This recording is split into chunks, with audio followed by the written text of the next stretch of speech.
एक आदमी की पत्नी अचानक से बहुत बीमार पड़ गई। मरने से पहले उसने अपने पति से कहा, मैं तुम्हें बहुत प्यार करती हूँ, तुम्हें छोड़कर नहीं जाना चाहती। मैं नहीं चाहती कि मेरे जाने के बाद तुम मुझे भुला दो और किसी दूसरी औरत से शादी कर लो। वादा करो कि मेरे मरने के बाद तुम किसी और से प्रेम नहीं करोगे, वरना मेरी आत्मा तुम्हें चैन से जीने नहीं देगी। भूत और इतना कहकर वो चल बसी। उसके जाने के कुछ महीनों तक उस आदमी ने किसी दूसरी औरत की तरफ देखा तक नहीं।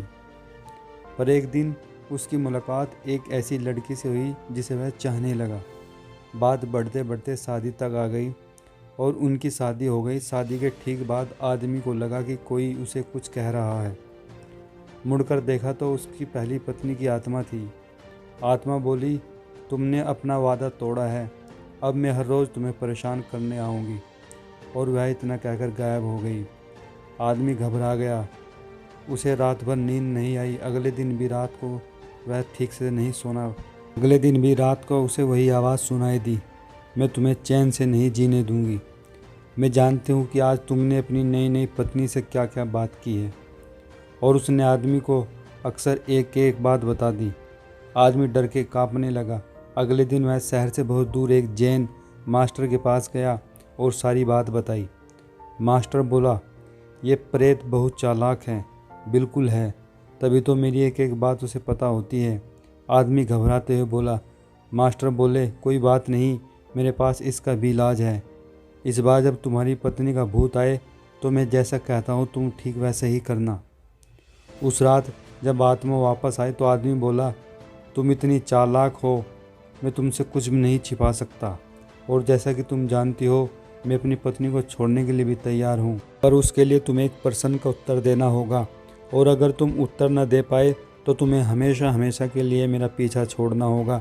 पत्नी का भूत बोला, मंजूर है, पूछो अपना प्रश्न। आदमी ने फौरन ज़मीन पर पड़े बहुत सारे छोटे छोटे कंकड़ अपनी मुट्ठी में भर लिया और बोला, बताओ ये कितने हैं, मेरी मुट्ठी में कितने कंकड़ है।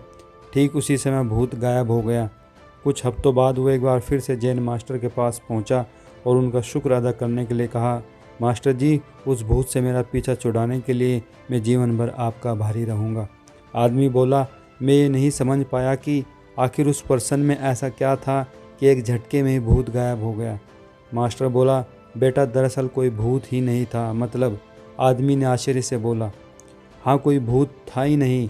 दरअसल दूसरी शादी करने की वजह से तुम्हें एक अपराध बोध महसूस हो रहा था और उसी वजह से तुम्हारा दिमाग एक भ्रम की स्थिति पैदा कर तुम्हें भूत का अनुभव करा रहा था। मास्टर ने समझाया, पर ऐसा था तो वो मेरी हर बात कैसे जान जाता था? आदमी ने पूछा। मास्टर मुस्कुराया और बोला, क्योंकि वो तुम्हारा बनाया हुआ भूत था, इसलिए जो तुम जानते थे वही वो भी जानता था।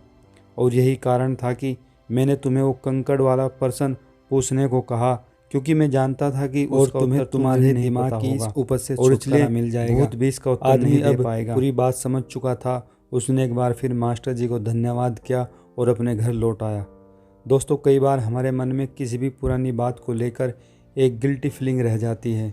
कहानी में भूत का आना उसी तरह की फीलिंग का एक हिस्सा है, पर अधिकतर मामलों में हम किसी पुरानी घटना को याद कर अफसोस करते हैं और कभी कभार खुद पर गुस्सा भी हो जाते हैं। ऐसा बार बार करना गलत है। अपने भूत की वजह से अपने भविष्य और वर्तमान को बिगाड़ने में कोई समझदारी नहीं है। इसलिए अगर आप भी किसी पुरानी घटना की वजह से अपराध बोध महसूस करते हैं तो ऐसा ना करें। गलतियां करना मनुष्य का स्वभाव है, सभी करते हैं। आपसे हुई तो कोई बात नहीं, उस घटना को पीछे छोड़ो और अपने जीवन को सार्थक बनाने की दिशा में काम करो। तो दोस्तों, उम्मीद करता हूँ कि आप एक छोटी सी कहानी से ज़रूर कुछ ना कुछ सीखे होंगे। अगर आपको ये कहानी अच्छी लगी हो तो वीडियो को लाइक करना बिल्कुल भी ना भूलें। So guys, thank you so much for watching this video.